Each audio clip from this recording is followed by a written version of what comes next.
معصومین کو شعراء کی شکلیں پسند تھیں. کئی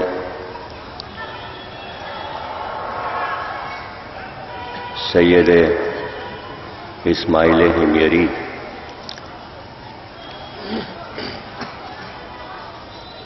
کو کسی نے کہہ دیا کہ مرتے وقت تمہارے چہرے پہ سیاہی آ گئی، تو اسی وقت اپنے خادم سے کہا کہ جا کے امام صادق سے کہو کہ آپ کا مداح مر رہا ہے اور لوگ ایسی بات کہہ رہے ہیں، آپ تشریف لے آئے. کہا یہ کیسے ہو سکتا ہے؟ امام نے اپنے عصا کو اٹھایا اور ہمیری کے چہرے پر اشارہ کیا تو نور ساطع ہونے لگا. سبحان اللہ، سبحان اللہ. چہرے سے. تو وہ شعراء جو اہل بیت کے لیے کلام کہتے ہیں، ان کا مرتبہ کیا کہنا. سبحان اللہ. مرثیے کا پورا دیوان الگ مقرر کر دیا سلاموں کے لیے ان شعراء نے. تو تمام شعراء جانتے ہیں کہ اگر مدح نہ ہو اہل بیت کی تو یہ ساری شاعری بیکار ہے. واہ، سبحان اللہ. اور جس نے نہ کہا، جس شاعر نے مدح نہیں کی، اس کا نام و نشانی ادب سے غائب ہو گیا. کیا کہہ رہے ہیں، سبحان اللہ، سبحان بہت اللہ. سے ایسے بھی شاعر تھے جیسے قسم کھائے ہوئے تھے کہ ہم اہل بیت کی تعریف ہی نہیں کریں گے، تو ان کا نام ہی کوئی نہیں جانتا. کیا کہہ رہے ہیں، سبحان اللہ، سبحان اپنے زمانے میں بڑے تھے، اب کوئی جانتے ہی نہیں انہیں. اللہ. واہ واہ واہ واہ. تو بڑے مرتبے ہیں اور بڑی اہل بیت نے اور رسول اللہ نے بڑا دل بڑھایا ہے. ذکر آ گیا یہ مناقب ہے.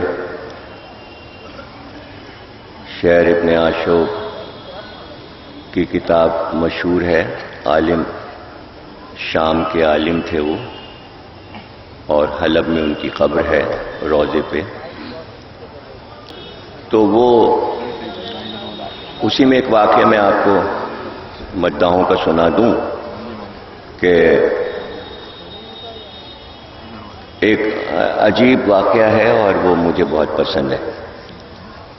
اور یہ واقعہ کتابوں میں تو ہے لیکن مزہ آیا پڑھ کے جب کہ مرحوم حضرت مولانا حجت الاسلام محسن نواب صاحب قبلہ اللہ مقامہ کی ڈائری، جو پرائیویٹ ڈائری، اس میں بھی یہ واقعہ لکھا ہوا ہے. ان کی ڈائریاں میرے پاس ہیں کیونکہ میں ان پہ کتاب لکھ رہا ہوں آج کل. تو اس میں میں نے یہ واقعہ، انہوں نے اپنے کچھ پسندیدہ واقعات لکھے ہیں. نئے بچوں کو تو ظاہر ہے کہ شاید نام ان کا معلوم ہو، لیکن پرانے لوگ جو ہیں مدرسہ نازمیہ کا اشرا وہی پڑھتے تھے، اور رات کا اشرا وہ ڈپٹی صاحب کے امام باڑے میں. کوئی راوی نہیں ہے، کوئی راوی نہیں ہے. راوی خود حضرت امام رضا صلوات اللہ علیہ وسلم.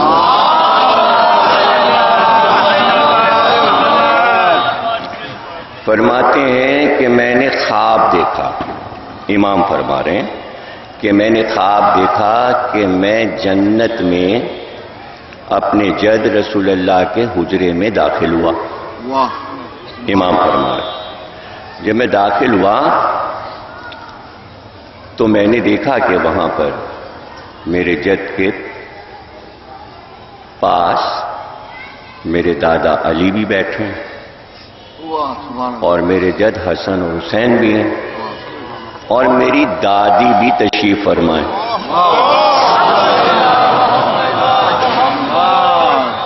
فرماتے کہ مجھے دیکھتے ہی رسول اللہ نے مجھے آواز دی کہ بہت اچھے موقع سے آ گئے تم علی، تم بہت اچھے موقع سے آ گئے، آؤ. اور مجھے اپنے پاس بٹھا لیا رسول اللہ نے. پھر میں نے دیکھا تو ایک نئی شکل بیٹھی تھی وہاں. واہ. تو میں نے اپنے جد سے کہا کہ سرکار یہ کون سا بیٹھے؟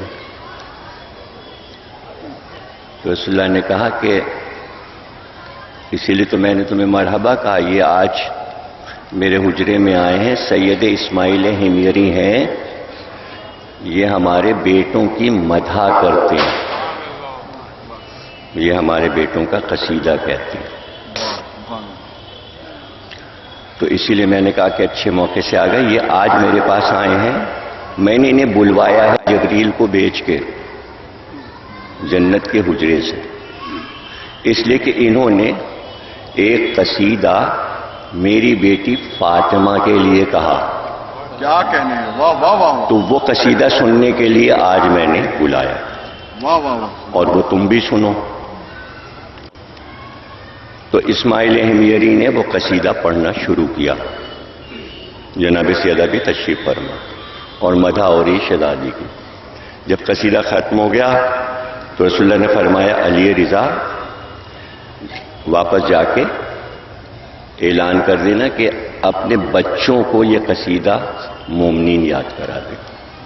واہ، بہت مشہور قصیدہ ہے عربی کا، وہ اس کو میں نے اپنی کتاب میں ترجمہ بھی دیا ہے، شعراء اردو اور عشق علی کتاب میں اردو ترجمہ بھی دیا اس قصیدے کا۔ تو آپ نے دیکھا کہ مدح کرنے والے شعراء کی قدردانی معصومین کی نظر میں کیا ہے۔ دیانت دولہ میں پہلی بار پڑھی تھی مجلس، تو اس میں میں نے اس کی تاریخ بتائی تھی کہ دیانت دولہ جو وزیر تھے بادشاہ کے، تو وہ کربلا گئے زیارت کرنے، وہاں سے آ کے ان کے دل میں یہ تڑپ ہوئی کہ جیسا نقشہ روضہ حسین کا ویسا میں لکھنؤ میں بناؤں۔ تو بعض انجینئر عراق سے آئے جنہوں نے اس کا نقشہ تیار کیا، اور نپائی ہوئی اور یہ ہوا وہ ہوا کہ بس ویسی شبیہ بناؤ۔ جب یہ بن کے تیار ہو گیا تو میر انیس کے پاس گئے دیانت دولہ اور کہنے لگے کہ اب میں افتتاحی مجلس یہ شعبان میں کر رہا ہوں، لیکن اگر میں نہ مجھ میں یہ تاب ہے نہ ہمت کہ میں بادشاہ سے کہوں کہ آپ مجلس میں آئیے، اور اگر بادشاہ نہ آئیں گے تو سارے شہزادے اور نوابین بھی نہیں آئیں گے، تو دھوم تو نہیں ہوگی مجلس میں۔ تو میر انیس نے کہا کہ ایک ایک شہزادہ اور ایک ایک نواب اس دن گھر میں نہیں بیٹھے گا جس دن میں تمہارا مجلس پڑھوں گا، سبحان اللہ سبحان اللہ سبحان اللہ، اور نیا مرثیہ پڑھوں گا۔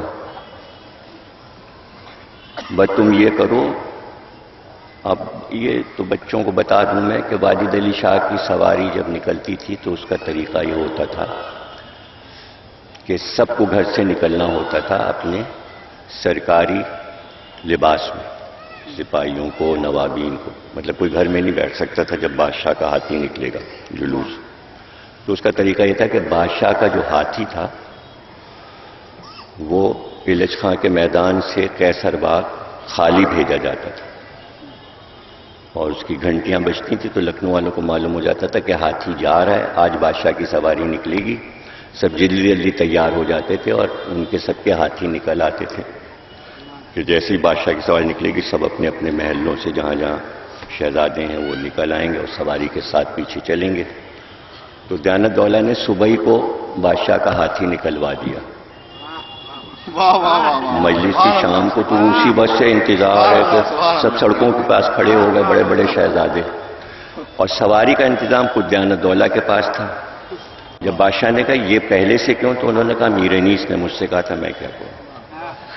تو بادشاہ کی سواری بھی آئی، واہ، واجد علی شاہ بھی آئے اور سارے نواب آئے اور سارے شہزادے آئے، اور یہ پورا سب بڑے بڑے رئیسوں امیروں سے یہ درگاہ دیانت دولہ کی کربلا بھر گئی۔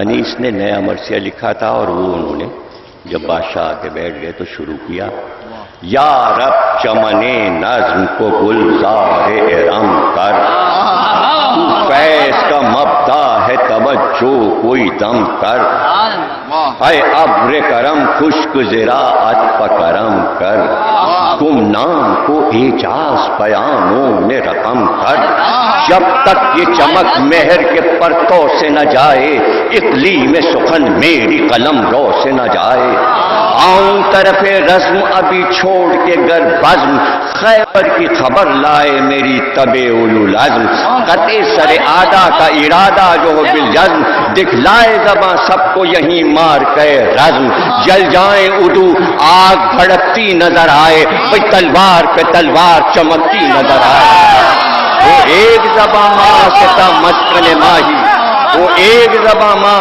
ستا مسکن ماہی، عالم کو دکھا دے برش سیف الہی، جرت کا دھنی تو ہے یہ چلائیں سپاہی، لا ریب تیرے نام پہ ہے سکہ شاہی، ہر دم یہ اشارہ ہو دوات اور قلم کا، تو مالک و مختار ہے اس حبل و علم کا، نا قدری عالم کی شکایت نہیں مولا، کچھ دفتر باطل کی حقیقت نہیں مولا، میں کیا ہوں کسی روح کو راحت نہیں مولا، عالم ہے مقدر کوئی دل صاف نہیں ہے، سب ایک طرف میں ایک طرف۔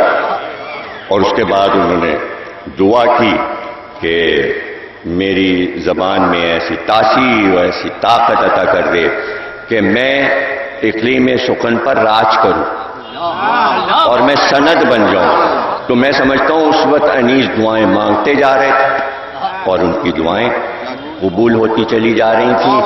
وہ دن کے جب دعا مانگی تھی اور وہ 72 سال کی عمر کے جب یہ کہتے ہوئے گزر رہے تھے کہ تیری طرح سے کسی نے انیس عروس سخن کو سنوارا نہیں، میری قادر کر ہے زمین سخن تجھے بات میں آسماں کر دیا۔